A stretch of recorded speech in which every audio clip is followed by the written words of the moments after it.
I don't even know how to begin this. Maybe I shouldn't begin at all. But something's been clawing at the back of my throat for weeks now, and if I don't let it out somewhere, I'll either explode or dissolve. So here goes nothing. My name's Elton. Yeah, I know, not exactly a trending name these days. Sounds like I was born holding a vinyl record. I'm 41, live in Michigan, work in technical support, glamorous, I know. And until about 3 months ago, I thought I was boring in the safest way possible. I used to take comfort in that. Boring meant stable. Boring meant dependable. It meant I came home to my wife, Myra, every night. We'd argue about thermostat settings, eat leftovers, cuddle on the couch with our cat, and fall asleep to old cooking shows. It wasn't fireworks, but it was home. Familiar. Predictable. And then I went and ruined everything with one stupid story at one stupid party. It was Myra's cousin's engagement dinner. I didn't even want to go. I'm not a party guy. Small talk gives me hives. But Myra said we had to. You never make an effort, Elton. You need to be around people sometimes. Fine. So I put on the one button-down shirt I own that doesn't have a coffee stain on it and plastered on a smile like I hadn't just worked a 12-hour shift dealing with people who think their printer has a virus. We get to the party, and of course, she looks stunning. Hair curled, burgundy heels I hadn't seen in years, lipstick that makes her lips look like ripe cherries. Everyone kept complimenting her. I stood beside her like an accessory she forgot to leave in the car. A few drinks and cheap wine and canned cocktails, I start to feel chatty. That's when her cousin's fiancé makes a joke about trust and marriage. Something like, if you've never gone through your partner's phone, do you even love them? People laugh. I laugh. And then I open my mouth. God help me, I open my mouth.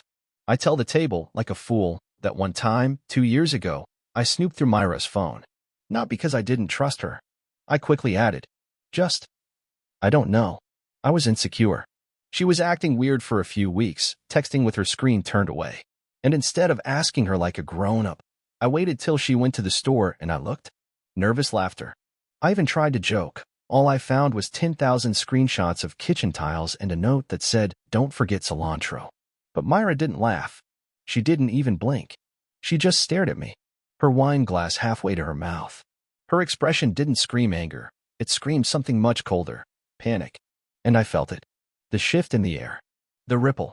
She stood up before dessert. Said she wasn't feeling well, asked for the keys. And just like that, she was gone. Everyone pretended not to notice. I sat there like a doormat who just got yanked out from under someone's wet boots. When I got home an hour later, she was in bed, back turned, motionless. I said I was sorry if I embarrassed her. Her reply? You don't understand what you've done, Elton. That's when the cold started. The change. She didn't yell. She didn't accuse. She just disconnected. Bit by bit. Like someone packing an emotional suitcase without making a sound. The next few days were a mess of tension. Her phone never left her hand. She started taking her laptop into the bathroom. Our schedules magically stopped aligning. I'd reach for her in bed, and she'd already be asleep. I told myself it was all in my head. Again, I always do this. I create problems where there aren't any. Right? Wrong.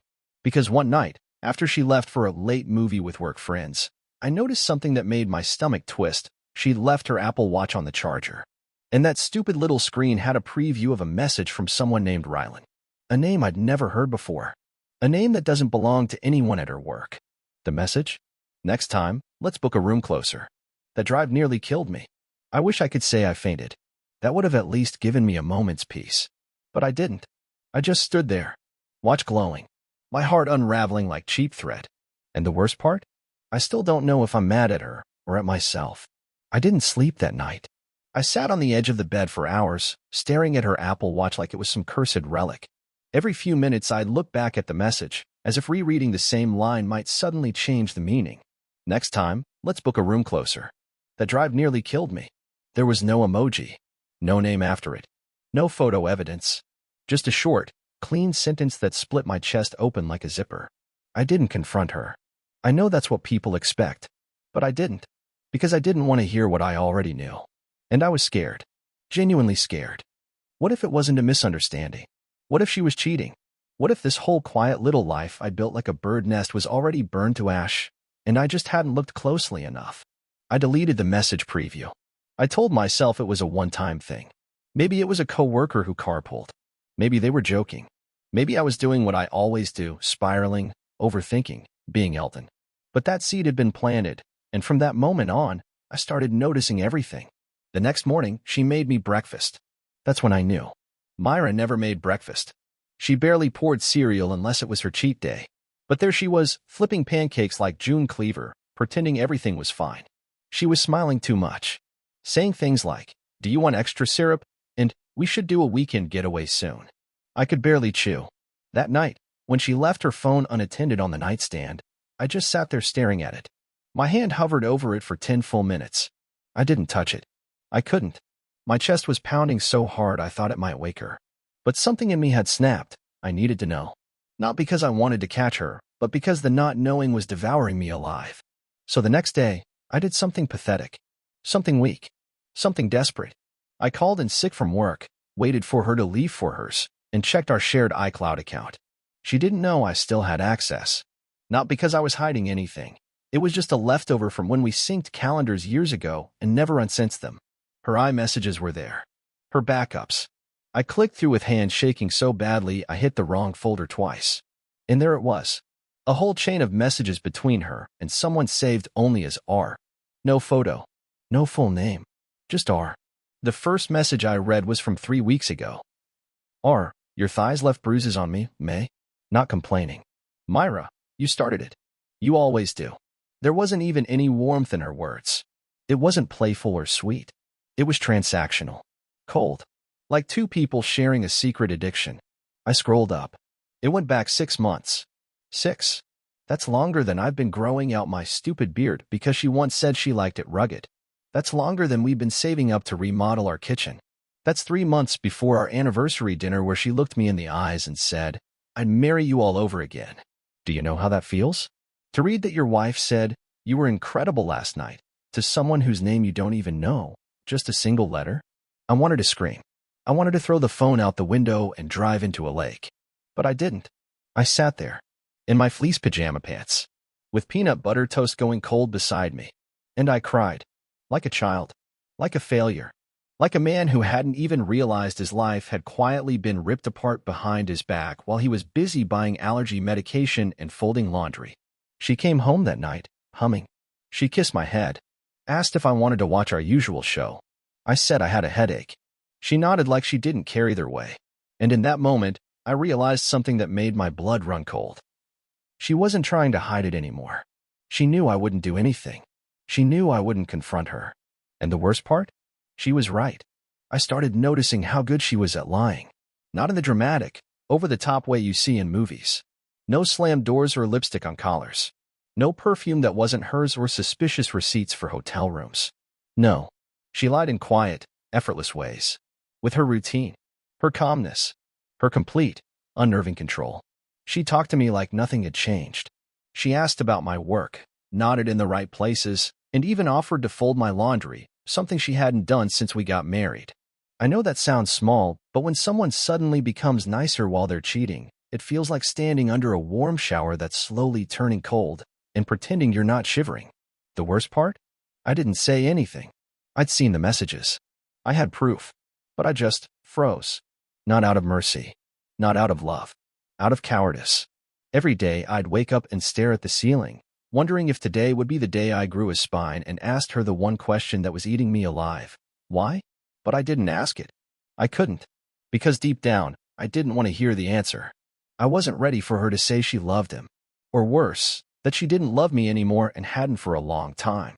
Instead, I played along. I asked how work was, even though I knew work involved secret texts and probably more.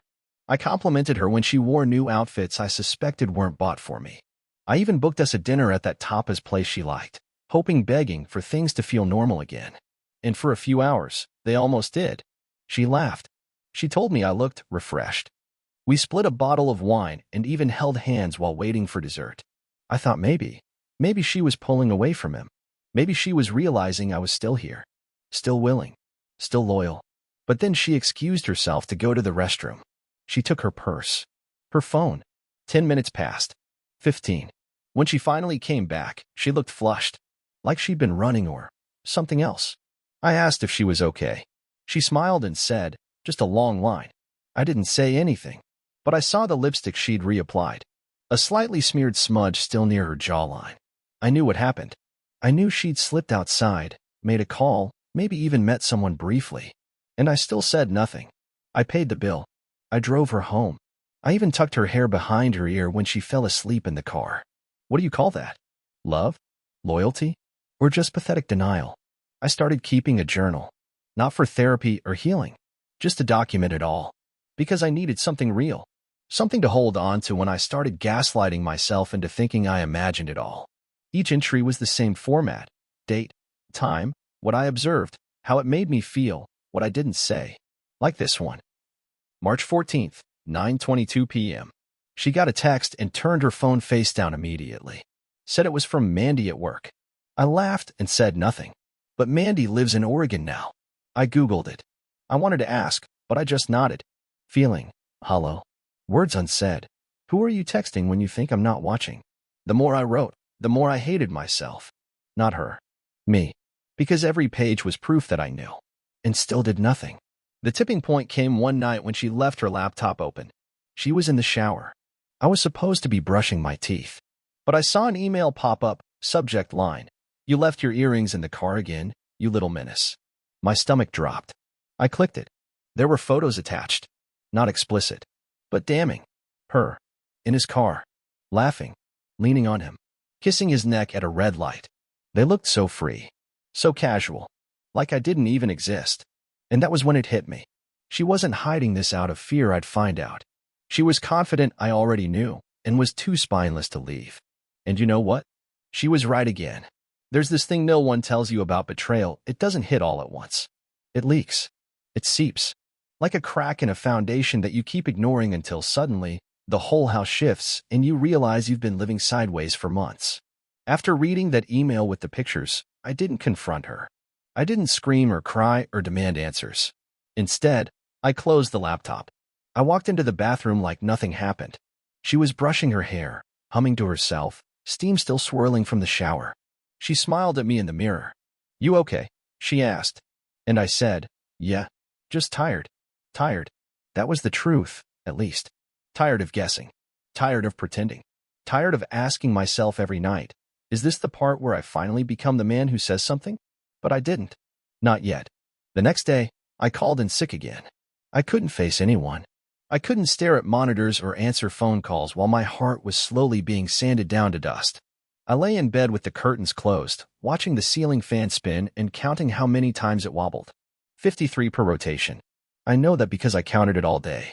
That night, I sat in the kitchen drinking lukewarm tea while she FaceTimed her mom in the bedroom. I could hear laughter through the wall. A man's laughter. She was careless now. Or maybe bold. Either way, she didn't care if I heard anymore. And still, I sat there. Frozen. My journal beside me, open to a blank page. I didn't even have the energy to write. What kind of man just watches his wife fall in love with someone else? What kind of man knows and doesn't leave? I hated that man. I hated me. But then something happened. Something that made everything real in a way that shattered my numbness. It was a Saturday morning. I had taken Cooper, our cat, for his vet appointment. Nothing serious. Just a checkup. Myra had said she was going to run errands, maybe stop by her friend Shelley's. She kissed me on the cheek when I left. Said, pick up oat milk if you go near the store.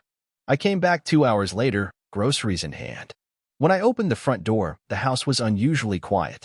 Too quiet. I walked toward the kitchen, and I heard something upstairs. A voice. Not Myra's. A man's. Laughter. Then whispering. Then a thud, like someone dropping onto the bed. I froze. I wasn't ready. Not like this. I thought I had more time. More cowardice to hide behind. But it was happening. Right now. While I held a bag of almond flour and orange juice. My ears were ringing. My knees went weak. I backed out. Slowly.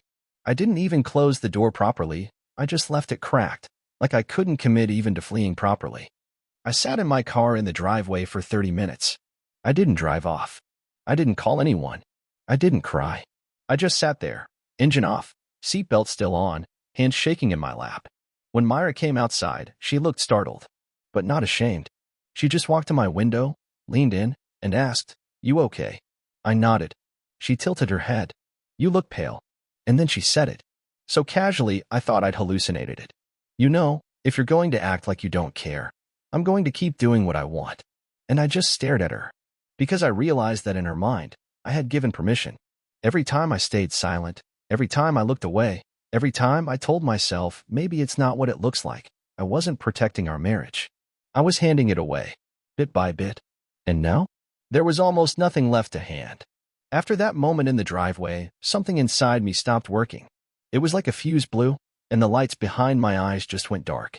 She walked back into the house like nothing happened, like she hadn't just admitted, out loud, that she was choosing this. Not slipping, not regretful, choosing, and that I was the fool dumb enough to allow it.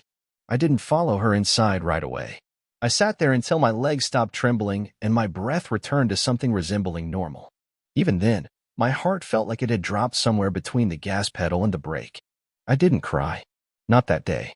Crying would have meant I still expected better. That night, she made dinner. Chicken stir-fry with too much ginger, just the way I hated it. She poured wine. She set the table. She even lit a candle, like this was some date night we'd planned. She didn't mention what happened. She didn't ask if I saw anything. Because she didn't need to. She knew I did. And she knew I would pretend I didn't. We sat across from each other, the candle flickering between us like some cruel joke of a romance. I chewed each bite like it was cardboard. She talked about her friend Mandy's new job, a sale at her favorite shoe store, a podcast she liked. I nodded, maybe responded once or twice. My mouth moved, but I wasn't there. I was watching her, watching the woman I thought I married, and wondering when she'd been replaced by a stranger. Because that's what it felt like. A stranger in her skin, wearing her voice, smiling her smile. But the soul inside? It didn't know me. It didn't care about me. It tolerated me the way someone tolerates old furniture, too familiar to throw out, too worn to love. I stopped sleeping in our bed. At first, I lied and said I was having back pain again. Then I just stopped explaining. I moved into the guest room and claimed it was temporary. She didn't object. She didn't ask why. She just said, okay, and went back to texting whoever it was that kept her smirking at midnight. But that space between us only made things worse. Because now I had room to think. And thinking was dangerous. I started looking back at everything, the little moments that now seemed obvious. Her sudden interest in new lingerie last winter, the way she always took calls in the garage, how she went on that solo yoga retreat in February even though she hates yoga. All of it had happened right in front of me. I just hadn't wanted to believe it. One night, I opened our shared photo library, the one we'd forgotten to disconnect from. I started scrolling. Not through her phone. Just ours. I wasn't looking for anything. But I found it anyway. A video. Only 3 seconds long. No faces. Just laughter. A hotel room. A man's hand reaching toward the screen and clicking it off. It had been auto-synced to the cloud by accident. She hadn't deleted it in time. I stared at the thumbnail for almost an hour. I didn't even watch it again. I couldn't. The sound of that laughter, her laughter, made me feel like the room was spinning. She was happy. That's what hit me the hardest. Not that she cheated. Not that she lied. But that she laughed like that. Not with me. Not in our house. Not in our bed. But there with him. Whoever he was. And I realized. I didn't even make her laugh anymore. I used to. Once. I used to make her laugh so hard she cried. I used to trip over my words on purpose just to see her eyes crinkle. But now, I was the man who brought oat milk and took cold showers in the guest room. And I hated that man. I hated him because he was still here. Still waiting. Still hoping she'd come back, even as she left in pieces. Every day. Right in front of me. There's something deeply humiliating about loving someone who's already moved on while living under the same roof. I began to feel like background noise in my own home, like the creaking stairs or the sound of the fridge kicking on at night. I wasn't her husband anymore. I was just there. Present, but irrelevant. And she didn't even bother hiding it. Myra had become casual in her cruelty. Not overt. Not malicious. Just dismissive. She stopped saying good morning. She stopped waiting for me before starting shows we used to watch together. She began referring to me in texts I accidentally glimpsed as the roommate or E. Not Elton. Just a letter. Like I was a placeholder in her life she hadn't replaced yet. I wanted to confront her. I swear, I tried. I'd stand in the hallway outside our bedroom, fist clenched, throat tight, rehearsing the words in my head. Who is he? Do you love him? When did I stop being enough? But every time I opened the door, she'd look up from her phone with that same disinterested glance, and all the words would scatter like dust. And then I started doing something I'm not proud of. I started copying her. Not cheating. I couldn't even stomach the idea of touching another woman. But I began pretending. Pretending I was busy. Pretending I had plans. Pretending I had people who still asked about me. I'd leave the house and sit in my car in grocery store parking lots for hours, just so she'd think I had somewhere to be. I downloaded dating apps and stared at them blankly, never messaging anyone, just hoping she might see the icons and feel something: jealousy, guilt, anything. But she never noticed.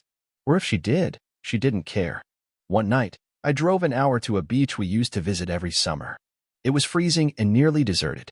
I sat on a bench, wrapped in my coat, watching the waves crash under a dull gray sky.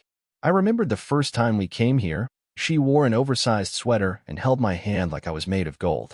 She kissed me like I was home. Now, that beach felt like a graveyard. When I came home that night, she didn't even ask where I'd been. Just glanced up from the couch and said, "Hey." Not even a question mark in her tone. Just a placeholder greeting. That was the moment I realized something that shook me to the core. She wasn't cheating on me anymore. She was finished with me. Emotionally. Mentally. Completely.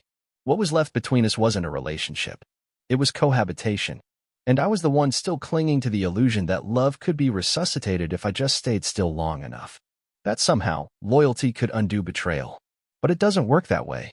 I thought about leaving. Honestly, I did. I even packed a duffel bag one night. But I couldn't zip it up. Not because I didn't have the strength, but because I didn't know where I'd go. This house, this life, even this pain, it had become my only reality. And leaving would mean admitting the last decade of my life ended in failure, in abandonment, in being unwanted.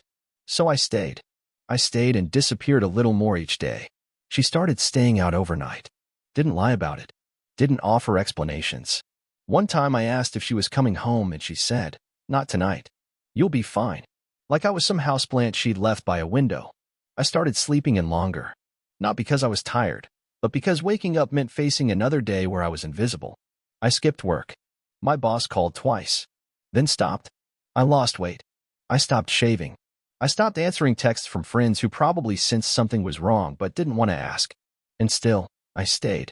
Because I was scared that if I left, there wouldn't be anything left of me outside of this. But something was changing. Quietly. Slowly. Like water wearing down stone. I didn't realize it at the time, but every moment of silence, every cold dinner, every time she rolled over without saying goodnight, it was shaping something in me. Not strength. Not yet. But something close. Something waiting. And it was going to wake up soon. It was around the start of April when everything began to unravel in ways I couldn't ignore. Not just emotionally, but physically. I was getting headaches every day. My stomach was a mess. I'd wake up drenched in sweat from dreams where I was screaming, but no sound came out. The doctor told me it was stress. "You need rest," he said. I almost laughed. Rest? In this house? Myra was gone more than she was home now. And when she was home, it felt like she was only passing through. Her clothes changed. Her perfume changed. Her laugh changed. It was louder now. Carefree. Almost youthful. Like being near me for all these years had weighed her down, and now she'd finally come up for air. One night, I heard her laughing behind the bedroom door.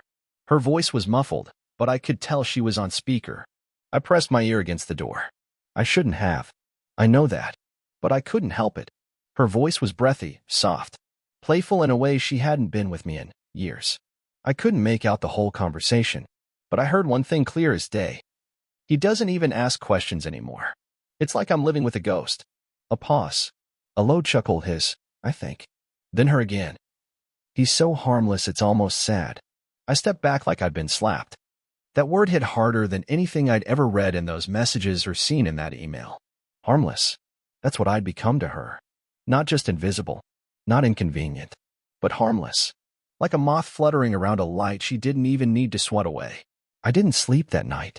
I stared at the ceiling and whispered that word to myself over and over. Harmless. Harmless. Harmless. Until it stopped sounding like English. And then something happened the next morning. Something small. Insignificant to anyone else. But to me, it cracked something. I was sitting at the kitchen table, trying to force down toast, when she walked in wearing one of his hoodies. I knew it wasn't mine. I'd never seen it before. It had a faded logo for a brewery we'd never been to. And it was way too big for her. She was humming still warm from wherever she'd just come from. She opened the fridge, looked around, then turned to me, annoyed. You didn't get oat milk? That was it. No greeting. No apology for staying out again. No mention of the hoodie. Just an irritated question about a grocery item for a smoothie I knew she was making for him. And I just laughed. Not a real laugh. Not joyful. Not bitter. Just a sound that came from somewhere deep inside. Something feral. Something cracked. She blinked at me. What's funny? And I said, you. She crossed her arms. Excuse me. I looked up at her, really looked at her for the first time in months. Her face was thinner. She had new highlights in her hair. She looked like someone I'd pass on the street and forget a second later. You, I repeated, thinking this is normal, thinking I don't notice, that I don't hear you. Her expression flickered, just for a second. Then she recovered, rolled her eyes. Oh, please, Elton, don't start pretending to grow a spine now. That line should have shattered me, but it didn't, because for once, I wasn't pretending. I stood up. My hands were shaking. My knees felt weak, but I stood. I'm not pretending. I've been a ghost in this house for long enough. And maybe I'll let you turn me into one, but I'm done. She laughed again, more out of habit than humor. You're not going anywhere. And she was right. I wasn't. Not yet. But I had made a decision that even I didn't see coming. I was going to disappear, but not in the way she expected. Not in a whimper. Not in shame, but in silence and on my terms. And when I did, she would finally realize what she lost. Even if I was the last one to know my worth. The hardest part wasn't packing. It wasn't choosing what to take, or even deciding where to go. It wasn't canceling the utilities, or putting in my notice at work, or figuring out how to break the news to the landlord. The hardest part was writing the note. Because I didn't want to be cruel. I didn't want to get even. That was never me. I didn't need a confrontation, or a scene, or even an apology. I just needed a moment, one moment, where I chose myself over her. For once. It happened on a Tuesday. She had gone to the gym. I waited an hour, just to be sure. Then I took my small duffel bag, the one I never got around to zipping up that night weeks ago, and I finally filled it. A few shirts. Some underwear. My old laptop. Cooper's vet file. That was it. I didn't leave a dramatic letter. Just a short note, written in careful, steady handwriting. Myra, I don't hate you. I just can't do this anymore. I gave you every chance to care. I waited. I hoped. But the person I was waiting for doesn't live here anymore, and maybe never did. I'm leaving with nothing, because there's nothing here that belongs to me now, not even the silence. I hope you find what you're looking for. Elton. I placed it on the kitchen table beside her smoothie blender. I fed Cooper, kissed his head, and whispered, You're staying, buddy. She needs someone to keep her grounded. Then I walked out the front door and didn't look back. I didn't know where I was going, but I drove. I just drove. And it was raining. Of course it was raining. But it felt different than the storms in my chest the last few months. This one felt like a rinse, like a soft washing of something I couldn't quite name. I ended up in a small lakeside town 3 hours north. Found a motel that didn't ask questions. Rented a week. Then another. Eventually, I got a short-term lease on a furnished studio apartment above a bookstore. The landlord's a retired teacher named Harvey. He gave me a discount because I fixed his internet. I've been helping out at the shop on weekends. It's peaceful here. Some nights I still lie awake and wonder if I should have fought harder. If maybe, by speaking up earlier, I could have saved something. But then I remember, I did fight. I just fought in silence. And that's okay. That's who I was. Who I still am. The healing didn't come in a wave. It came in tiny moments. The first time I laughed without thinking about her. The first time I cooked for myself and didn't feel like I was performing. The first time I looked in the mirror and didn't see a ghost, but a man. Me. Elton. The guy with the dumb name who stayed too long, cried too much, and loved too hard. And you know what? That guy's still here. But now, he knows what he deserves.